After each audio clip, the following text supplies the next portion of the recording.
An introduction like that, I wish I'd written a better speech myself now. Thank you, Jackie. She's one of my heroines. And thank you, Liberty Hill. And I'm truly humbled to be in the company of Scott Budnick, Albert Berger, Ron Yersa, and of course, the incomparable Kathy Blumenfield.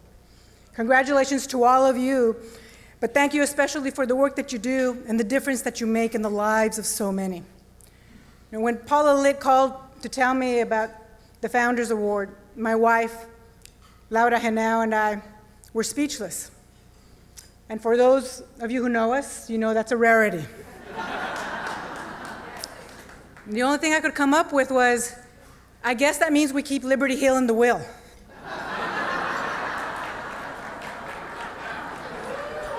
Y familia, no se apuren, you're in the will too.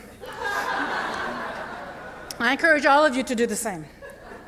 To share what we have, because that's what it's really about, sharing and giving back. And that's what Liberty Hill does. During the mid-'80s, Liberty Hill was among the first to support and promote environmental justice as part of its social justice agenda.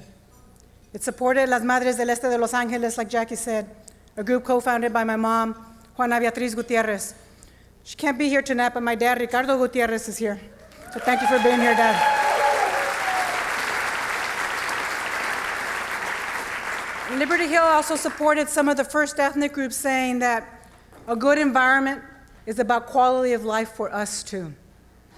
And back then, sharing time and our home and organizing skills made a difference.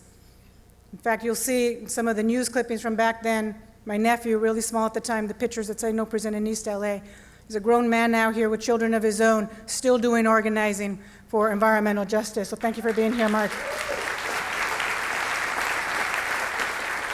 Because in my family, as in many families of color, it's not so much about giving, but about sharing. We didn't have much growing up, but we knew sometimes we had more than some of our neighbors. Sometimes. So much so that we knew growing up not to leave any of our favorite clothes in the coat closet downstairs, because my mom was likely to share them with day laborers or homeless who would come by. They'd get a plate of food, something to cover up tattoos, and a lecture to stay off of drugs. It was never about giving so much as sharing what we had. And it's something that you do when you have more, even if that more is not all that much more than the next person. And whether we're motivated by social consciousness, faith, guilt, it doesn't matter, as long as we share. And sharing can take many forms. Sharing money never hurts, but sharing time also makes a difference. And building community around sharing time enriches lives. You don't have to be rich to share. Just ask the women at table 8.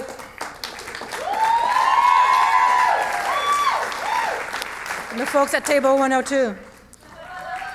Latina and honorary Latina queer and straight activists, teachers, paralegals, administrative assistants, and professionals by day, and filmmakers, writers, fundraisers, and mentors by night. These women are stellar performers at work, but I love them because they accomplish even more pursuing their passion and sharing their passion with a much broader community. So I invite you all to share.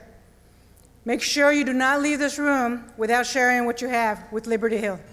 Thank you very much, Liberty Hill.